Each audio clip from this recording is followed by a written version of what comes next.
नमस्कार,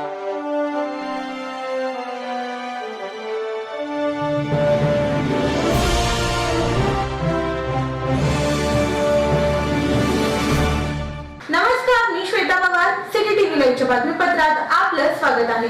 एनटीपीसी परिसरातील एका 46 वर्षीय व्यक्तीने गळफास घेऊन आत्महत्या केल्याची दुर्दैवी घटना घडली आहे. मृत व्यक्तीचे नाव सुनील चन्नबसप्पा कुटाणे असे आहे.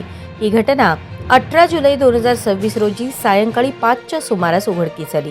होडगी तालुका दक्षिण सोलापूर येथील रहिवासी सुनील चन्नबसप्पा कुटाणे वय 46 यांनी अज्ञात कारणास्तव एनटीपीसी परिसरात गळफास घेऊन आत्महत्या केली. मयताच्या पश्चात पत्नी, 2 मुले आणि 2 भाऊ असा परिवार आहे. आत्महत्येआधी सुनील यांनी एक चिठ्ठी लिहून ठेवल्याची माहिती समोर आली आहे. घटनेची माहिती मिळताच वळसंग पोलिसांनी घटनास्थळी दाखल होऊन पंचनामा केला असून पुढील कायदेशीर प्रक्रिया सुरू आहे. आत्महत्येचे नेमके कारण अद्याप समोर आलेले नाही. पोलीस अधिक तपास करत आहे. मयताच्या भावाने दिलेल्या माहितीनुसार अंगावरील कर्जाच्या ओझ्यामुळे ही घटना घडल्याची प्राथमिक माहिती आहे. मात्र या संदर्भात पोलीस अधिक तपास करत आहेत.